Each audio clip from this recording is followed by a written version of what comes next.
कादरी साहब, आपके वक्त का नून लीग और JIT के तहकीकात के तरीक़ाकार पर तहफ़्फ़ुज़ात आखिर क्यों हैं, और क्या इस सूरत में नून लीग को JIT की जो रिपोर्ट है वो काबिल कबूल होगी? बिस्मिल्लाहिर्रहमानिर्रहीम।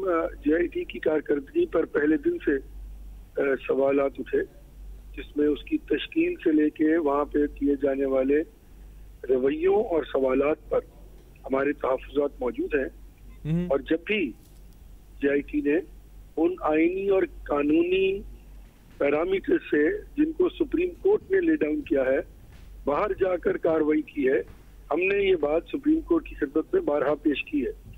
और सुप्रीम कोर्ट ने उस पर जो भी फैसला दिया उसको कबूल किया।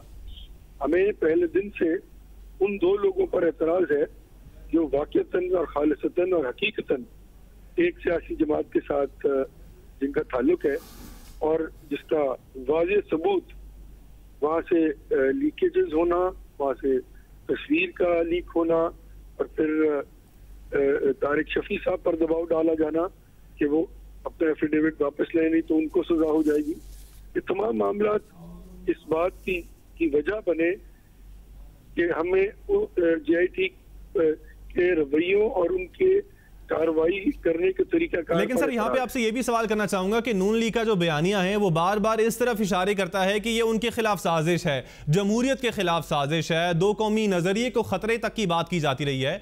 तो आपको क्यों लगता है कि आपके खिलाफ साजिश है? देखिए, पाकिस्तान आज एक बड़े अहम मोड़ से गुजर रहा है, और वो एक माशी तरक्की के एक ऐसे पैरामीटर से गुजर रहा है जो कौमों की किस्मत में कई नहीं आया करते। और जिन कौमों को ये मौके मुयस्सर आए हैं वो कौमें मलेशिया, इंडोनेशिया और थाईलैंड गई हैं।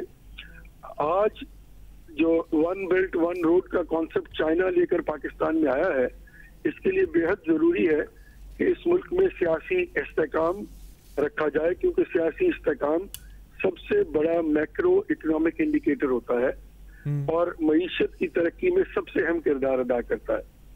जब सियासी इस्तेकाम न रहे तो इन्वेस्टमेंट्स जो है वो शाये हुए हो जाती हैं और लोग उस इकोनॉमी पर एतबार करना छोड़ देते हैं।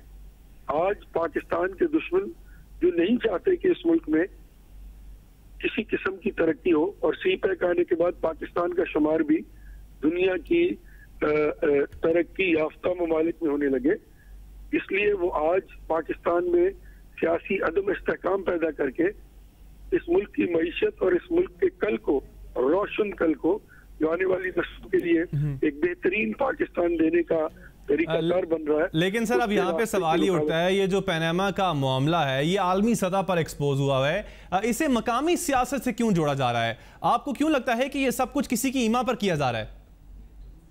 वो इसलिए जोड़ा जा रहा है मेरे भाई कि अगर पनामा में मियां मोहम्मद नवाज शरीफ का नाम होता तो यकीनन एक इन्वेस्टिगेशन की जा सकती थी, लेकिन इस केस को घुमा फिरा कर मियां मोहम्मद नवाज शरीफ तक लाया जा रहा है, जिनका दूर दूर तक पनामा के उन पेपर्स में जिक्र अज़कार भी नहीं है। तो ये बात इस बात की बयन दलील है कि इस मुल्क में 3 बार इलेक्ट होने वाले उस वजीर आज़म को, जिसने जब भी इस कौम ने उसको अपना हुक्मरानी अनायत फरमाई है उसने डिलीवर किया है और इस कौम को तरक्की की राह पर गामजन किया है। इस मुल्क की तरक्की के दुश्मन इस मुल्क में तरक्की का रास्ता रोकने के लिए इस मुल्क के सबसे मुक्तदर सियासी लीडर को जो है वो उनको उन पर इबाम लगाकर कौम को वो तजल्जुल करना चाहते हैं और कौम को। बहुत शुक्रिया कादरी साहब, आपका मौक़िफ़ आ गया। बहुत शुक्रिया आपके वक्त का।